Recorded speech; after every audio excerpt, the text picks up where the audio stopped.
Info, élément dans lequel notre reporter nous présente la bourse, ses missions, ses objectifs et sa date de création. Regardez. La formation, le partenariat, le transfert de technologies, l'assistance technique, l'investissement, la sous-traitance. Voici les services qu'offre la BSTPC, Bourse de sous-traitance et de partenariat de Côte d'Ivoire.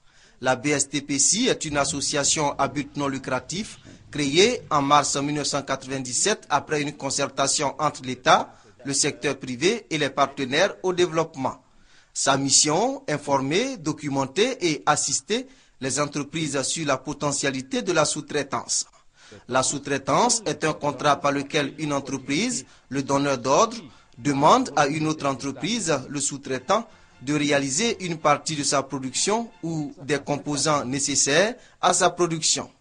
Le sous-traitant s'engage exclusivement sur la conformité de son exécution par rapport aux directives du commanditaire. Des tâches souvent difficiles à exécuter dans la pratique. La bourse de sous-traitance et de partenariat de Côte d'Ivoire est chargée de favoriser les relations entre les donneurs d'ordre et les sous-traitants, ce qui explique les visites quotidiennes des responsables de la BSTPC dans les entreprises. Aujourd'hui, l'on s'interroge sur l'impact de la bourse de sous-traitance sur l'économie et l'emploi. L'on s'interroge également sur le rôle et la responsabilité de la bourse de sous-traitance et de partenariat de Côte d'Ivoire face aux effondrements d'immeubles et des conflits entre des entreprises partenaires. La bourse de sous-traitance a-t-elle failli à son rôle d'organiser et de gérer la sous-traitance?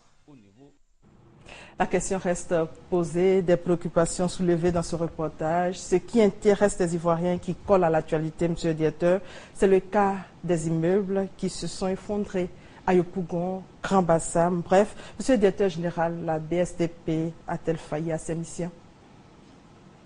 Je dirais d'abord non. Mais avant de pouvoir répondre à cette question, je trouverais déjà dommage de constater une situation pareille, je veux dire l'effondrement des différents immeubles. Ce qu'il faut signaler, c'est que le secteur du bâtiment et travaux publics est le secteur le plus mal organisé en Côte d'Ivoire. Si vous constatez, tout ce que nous montons comme villas, les constructions qui sont réalisées de partout en Côte d'Ivoire sont réalisées par des papins ou blocs qui sont réalisés par des fabricants que nous retrouvons dans la rue. Vous regardez au niveau des fers à béton qui sont utilisés, qui ne répondent à aucune norme. Nous avions des dimensions 10 par le passé qui se retrouvent aujourd'hui à des dimensions 8 qu'on considère toujours comme les diamètres 10. Vous avez pareillement pour le diamètre 12, ainsi de suite. Donc, aucune norme n'est respectée en matière de matériaux utilisés au niveau de la construction. Mais nous avons des solutions à apporter à cela. Quelle solution? La solution que nous voulons apporter à cela, c'est de pouvoir organiser le secteur tout entier. Organiser le secteur en entier, mais en mettant en œuvre un label de compétences BSTP. La BSTP, comme défini dans l'émission tout à l'heure, elle a pour mission d'organiser et gérer la sous-traitance au niveau national, voire au niveau régional. Mais les mises en relation, elle ne les effectue pas si elle ne connaît pas l'entreprise. Donc nous menons des visites de terrain, nous sommes physiquement sur le terrain pour savoir qui fait quoi, qui est capable de quoi, qui a quel équipement et quelles sont ses références industrielles. Donc l'entreprise n'est pas fictive, nous ne travaillons pas avec les entreprises cellulaires. Donc, sachant cela, on s'est dit, avec les mises en relation qui s'effectuent et qui ne sont pas bien réalisées, parce qu'en fait, il peut y avoir des contacts mis entre l'entreprise PME et la grande entreprise, mais que les travaux ne sont pas réalisés conformément à ce qui est demandé. Alors, face à cela, qu'est-ce qu'il faut faire? Il faut mettre à niveau cette entreprise-là. Mais la mettre à niveau par qui? Par des cabinets ou par l'entreprise elle-même? La bourse s'est dit non. Aujourd'hui, avant de répertorier nos entreprises, nous allons procéder à une qualification directe des entreprises via des chantiers écoles. Nous prenons le secteur BTP. Le secteur BTP, nous prenons les maçons professionnels. Nous allons les mettre en œuvre. Donc, ce sera une mise en situation réelle où ils doivent construire des villas ou des immeubles. Ils vont le construire en temps réel. et nous allons attester de leur savoir-faire professionnel au travers donc du montage de ces différents murs. Est-ce que le mur est droit? Est-ce qu'il n'est pas droit? Tout cela se fera au travers donc de cette formation et donc de qualifier les maçons que nous avons. Monsieur le directeur général, nous allons revenir sur le label, mais ce que nous voulons savoir, c'est l'entreprise qui vous sollicite ou c'est vous qui allez vers les entreprises? Dans un premier temps, c'est nous qui allons vers l'entreprise, parce que nous ne voulons pas travailler avec des entreprises fictives. C'est vrai que nous nous servons des annuaires consulaires, nous nous servons des annuaires d'organisations professionnelles et patronales que nous avons, mais c'est au vu de cela que nous prenons rendez-vous avec l'entreprise que nous visitons. Les services sont-ils payants? Les services, nous avons aujourd'hui des services payants. Par le passé, le service était gratuit, parce que, mais je pense que la gratuité n'arrange pas les choses. Les membres bénéficient de certains services qui ne sont pas payés, mais les non-membres payent nos services. Quant à la prospection, par exemple, des entreprises pour vendre un produit ou pour présenter une machine, faire ces visites d'entreprise, évidemment, ce service sera payé. Rechercher des machines à l'extérieur, des machines pour pouvoir installer une entreprise, nous les recherchons, ces services sont payés.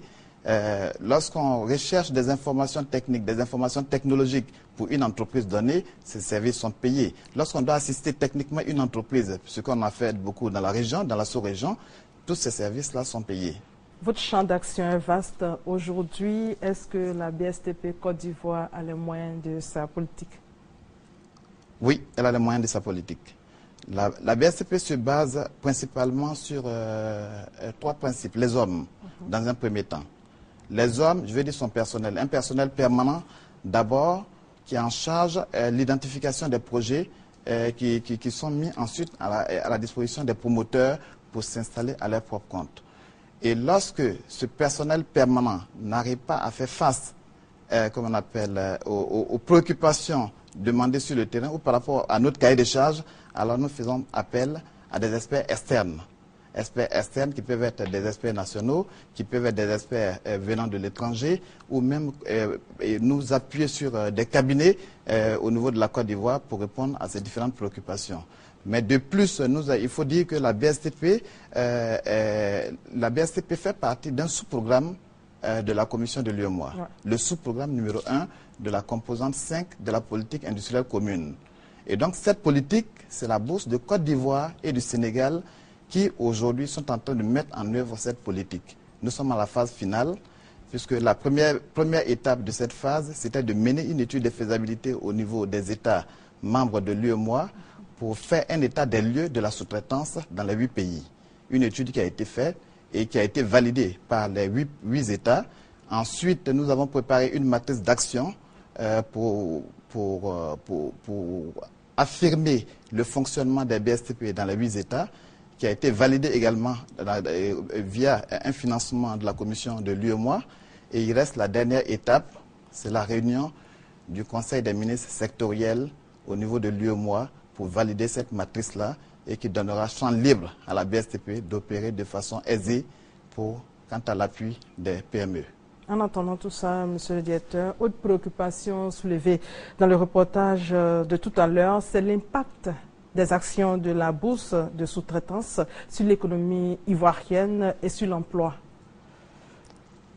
D'abord, je vais dire, déjà notre base de données semble être un élément très important. C'est vrai qu'il n'est pas bien fourni aujourd'hui. Nous sommes à 1007 entreprises avec lesquelles nous effectuons des mises en relation inter-entreprises. Donc une demande reçue d'un donneur d'ordre, nous recherchons le sous-traitant capable de réaliser des travaux selon le cahier des charges défini et les mises en relation sont définies. Mais quand un investisseur arrive en Côte d'Ivoire, l'entreprise est créée au niveau du CPC. Mais où est-ce que cet entrepreneur doit s'orienter pour avoir les compétences nécessaires pour installer son usine, les compétences nécessaires pour pouvoir fabriquer des pièces s'il y a lieu? Quels sont les bons sous-traitants qu'il peut rechercher et où il doit les chercher pour aller monter son bâtiment ou réaliser l'usine? Il y a problème. Donc la bourse a pour rôle d'identifier tout le potentiel de sous-traitance qui existe dans le pays. Le savoir-faire professionnel qui existe dans tous les secteurs d'activité et qui sont emmagasinés dans une base de données. L'entrepreneur qui arrive ou l'investisseur qui arrive en Côte d'Ivoire ne peut utiliser qu'un seul numéro. C'est ce à quoi nous voulons en venir aujourd'hui. Il faudrait qu'ils utilisent un seul numéro, le numéro de la BSTP, pour dire nous avons besoin de telle ou telle spécialité pour tel ou tel travaux. Alors, à partir de ce moment, la BSTP met à la disposition de l'entrepreneur pour pouvoir s'installer.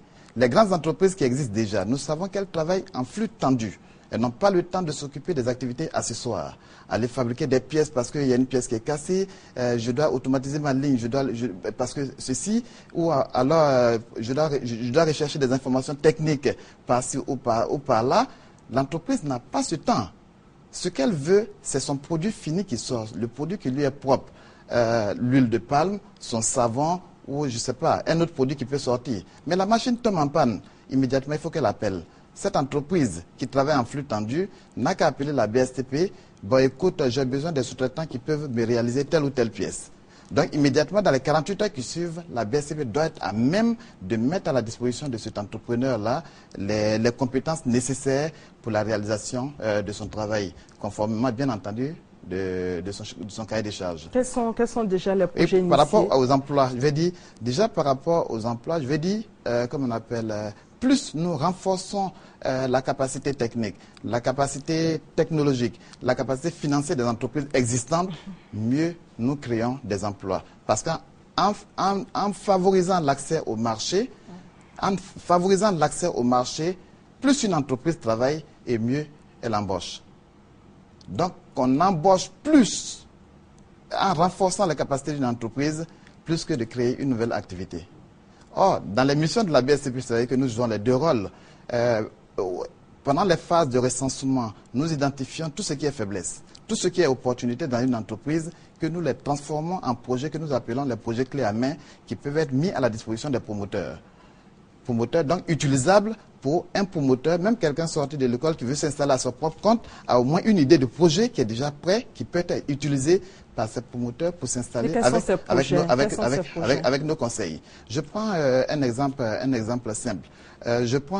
Aujourd'hui, nous faisons la fonderie de fonte en Côte d'Ivoire. La fonderie de fonte est faite en Côte d'Ivoire, mais la fonderie d'acier, non. Pas de fonderie pour l'acier. Pour réaliser par exemple une fonderie d'acier, il faut un four à induction qu'on n'a pas, peut-être on n'a pas pour les entreprises que nous avons aujourd'hui dans notre base de données, ces entreprises n'en ont pas. Donc quelqu'un qui veut s'installer à ce compte, nous pouvons le conseiller jusqu'à l'installation de son entreprise, en lui donnant tous les conseils nécessaires, en le mettant en partenariat avec des entreprises qui sont dans le même secteur d'activité, mais qui vendent sur la Côte d'Ivoire pour que ces produits qui sont importés puissent être réalisés directement en Côte d'Ivoire sans pourtant les importer.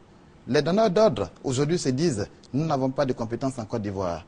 Les entreprises ivoiriennes ne peuvent pas réaliser tel ou tel travaux. Nous sommes obligés de faire appel à nos centrales d'achat ou à notre filiale à l'étranger pour pouvoir exécuter ces genres de tâches-là.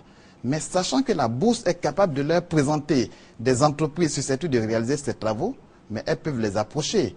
Quitte à les appuyer financièrement, peut-être avoir les équipements appropriés pour la réalisation de certaines pièces complexes, alors dans ce cas, je pense que ce partenariat peut être très intéressant pour pouvoir réaliser ces différentes pièces-là. Dans le temps, nous avons conseillé une entreprise qui était, dans la fonderie. Elle voulait faire la fonderie d'acier. On l'a mis en contact avec une entreprise lyonnaise qui était très, très spécialisée là-dedans, où toutes les pièces en Côte d'Ivoire étaient achetées à Lyon. On lui a dit, écoute, vous pouvez travailler vous pouvez renforcer les capacités techniques, les capacités technologiques de l'entreprise ivoirienne, même installer un four à induction au niveau de la Côte d'Ivoire, et les produits seront réalisés sur place en Côte d'Ivoire sans qu'on importe ces produits-là d'Europe. Vous êtes en partenariat avec lui, les produits sont fabriqués en Côte d'Ivoire et vendus en Côte d'Ivoire. Nous allons revenir sur ce label dont vous avez parlé tout à l'heure. Quelles sont les caractéristiques de votre label? Ok. Le label BSTP, nous l'avons dénommé label de compétences BSTP parce qu'on voulait vraiment, si vous voulez, entre guillemets, tamiser quand même les entreprises que nous avons. On voulait avoir des entreprises de qualité, donc catégoriser toutes les entreprises que nous avons dans notre base de données pour ne pas qu'un entrepreneur dise les entreprises qui sont mises à notre disposition ne répondent pas ou répondent à telle ou telle exigence. Et donc le label, ça ne sera pas une formation en salle, ça ne sera pas vraiment une formation dans un laboratoire, mais c'est une formation en temps réel. Temps réel, quand je dis temps réel, je fais par exemple le plan d'une maison qui est bien conçu. Je prendrai deux entreprises, je leur fais réaliser le bâtiment, mais c'est vrai que le bâtiment est réalisé, mais c'est en temps réel. Pendant qu'on le réalise, ces entrepreneurs sont formés directement sur le site. Donc, c'est ce qu'on appelle les chantiers écoles. Sous forme de chantiers écoles, ces entrepreneurs, ces maçons sont formés. Quand il y a des erreurs, les erreurs sont corrigées directement puisqu'on se fera suivre par des cabinets de formation en bâtiment. Et on corrigera donc ces maçons au fur et à mesure qu'ils monteront les murs, comment ça va être monté, comment les joints sont utilisés, quel est le matériel qu'il faut utiliser, les fils à plomb que nous n'utilisons même pas ici en Côte d'Ivoire encore, les joints qui sont utilisés aujourd'hui entre les différents parpaings, on n'en compte même pas, ainsi de suite. Comment le mur peut être droit? Donc, en fait, toute la formation sera complète et ce sera une formation réelle jusqu'à ce qu'on ait, comme on appelle, le bâtiment réalisé conformément à ce qui est décidé. Dernière préoccupation pour terminer, Ouais. Monsieur le Directeur Général, créer un guichet unique en matière de la sous-traitance, c'est ce que vise aujourd'hui la BSTP. Comment ce guichet va-t-il fonctionner? C'est votre dernière question. Je voudrais tout de même quand même que la Côte d'Ivoire regarde tout comme le CPC fonctionne. Le CPC, si le CPC constitue le guichet unique de création des entreprises, la BSTP doit constituer le guichet unique quant à l'information sur la sous-traitance. Donc, tous les sous-traitants doivent être identifiés au niveau de la BSTP. Identifiés et par un appel téléphonique, quel que soit le lieu où on se trouvera, quel que soit l'investisseur qui arrive en Côte d'Ivoire, quelle que soit la grande entreprise, on sait qu'il y a un seul numéro qu'il faut saisir pour mettre à disposition les entreprises compétentes susceptibles de répondre à la demande des grandes entreprises. Merci, Monsieur le Directeur Général, d'être passé sur notre plateau.